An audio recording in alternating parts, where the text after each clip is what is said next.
go ahead and start with questions for Coach Cooper. Chris, on your front row. In general, can you just talk about the defensive back group, specifically the safeties, and what they put together this preseason? Oh, yeah. I think that group is working hard. The grind of training camp, I don't think it's getting to them. I think we approach every day probably the same, just trying to get better. That's the objective. I like the growth. I can see it. I can see from spring ball to now. And I'm pleased with where we're at. I mean, we still got a long way to go, but I'm pleased with where we're at. We'll go to Ira, third row. When we talked to Coach Norvell last week, he was saying that there's still a couple positions still being worked through in competition. Is that okay? Would you rather have clearly defined, like this is the guy, or how comfortable are you with that kind of process? Oh, I like where we are. It'll come down to the wire, who will go out first, but in general, defenses probably play a lot of people, maybe more than the offense.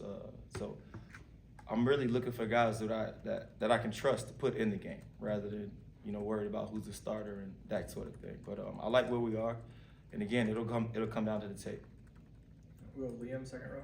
What has KJ Kirkland done? We've heard a lot over the course of camp. Just what is it that he's really done to kind of take that next step in this defense? I think he's grown. I think he's grown maturity-wise. I think his mental capacity inside the defense, his intelligence. I've seen his confidence grow. We work on our technique, a different technique probably every day, and I see him applying taking the indie to the field, taking the meeting room to the practice field, and I like where he's at. He's a big, imposing guy that can cover, so I like where he is. We'll come back to Chris on the front row. How much do you guys cross-train guys at safety in the sense of, like, do you move an Ashland Barker around from one spot to another, or do you try to kind of keep them at one spot and learn that spot? Yeah, I try to feed him with a fire hose. I'm putting him in all of the spots because it's always next man up, and the next man should be the best man for the job, not just the next man in line, if that makes sense. So we always cross-train him, and this guy needs to know all three positions so that, if he ever needs to, in a pinch, he can. Ira. When a new staff comes in, I know there's some guys that maybe have started in the past or played more snaps in the past, and it seems like you guys have taken a pretty clean slate to that. Right. How have the older guys responded to that?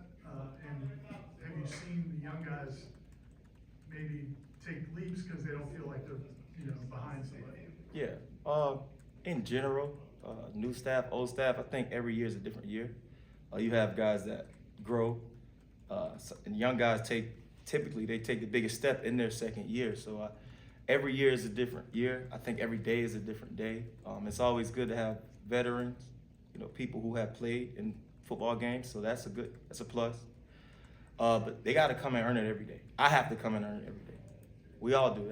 That's how life goes, in my perspective. So I think the group has embraced that. There's no pouting. We don't have overconfident players. We just got humbly confident guys that just attack every day and try to go be the best. Anything else? Yeah. All right. Specifically, Shaheem's a guy that has played so much college football. And I'm sure there's value on that. But, you guys also challenged him. So how has he dealt with that? Have you seen him responding the way you guys hoped? Absolutely. I'm very hard on Shy. I have high expectations for him. I think he's responded to the challenges that myself and the rest of the coaching staff have presented to him. And to his credit, he's just showing up every day, no complaining, no any of that, just coming with a workman attitude. And I can see his progress. I'm pretty proud of him, where he is from where he was when I got him. So I think he's playing good football right now, and it's working. Liam. A guy like Earl, his growth, and especially how last season went, making that transition back to a more comfortable position in safety for him. Just what have you seen personally since arriving here with him? Growth.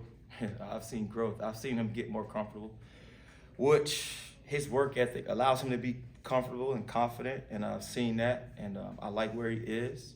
I give him something to work on every day so he can be very deliberate about it. I give him all of that, but you can see it. He does everything right, and now it's just time to go put it on the field. Chris. Of the freshman defensive backs, who specifically with you at safety, and how have they done? freshman defensive backs and how have they done? Yeah, specifically at safety with you. Yeah, I mean, we have a bunch of newcomers. You know, Max Redmond, he got here in the spring, and to watch him from spring to now, I could see him coming into his own. In the beginning, you know, it's hard to be confident. It's a whole new world coming from high school to college, so, you know, he was a little bit trying to figure that whole thing out. I would say AJ Cromartie is a guy who I'm really excited about. He's a lot like Earl. He just does everything that you ask him to do, and he's working at it. His mom and dad did a really good job with him as a human. I'm excited about him. What other freshmen do we have?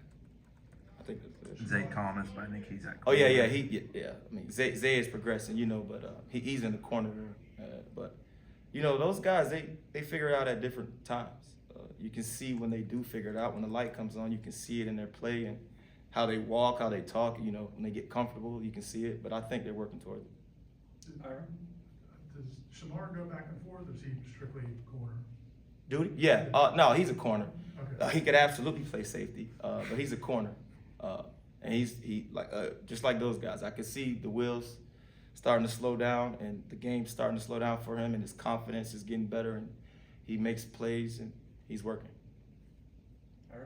Edwin, not to ask you too much about the past because you weren't here, but Edwin flashed at times in the past, like special teams, and when he got some opportunities. What's the difference between being a guy who does that versus a guy who's got to be out there every play? And like, have you seen him start to? The difference. Okay, so coaches, we're a little bit timid sometimes. We want guys who are consistent, and we tend to not feel comfortable putting the guys out there that are not. So like a flash player, you know, you can have really high ups, and like Coach Norvell calls it Twitter plays. But day in and day out, I just need to see Ed be the same guy as best as possible. And I don't need him to be perfect every day, but I need him to give his best every day. And I need him to be intentional. And to his credit, I will say he has. And he's a very talented player. I think we have a talented group. But as a coach, it kind of rubs me the wrong way when we say you have a talented player. I want him to say he is a well-coached player. He's a disciplined player. He's a hard-working, tough player. All the things that really don't have much to do with talent. So I think Ed is in the right place mentally, and I can see his growth day to day, and it's just a matter of stacking good days, his best days, whether that's 70% of him, just give me all 100% of the 70, if that makes sense. Yeah. Anything else? All right, thanks, Coach.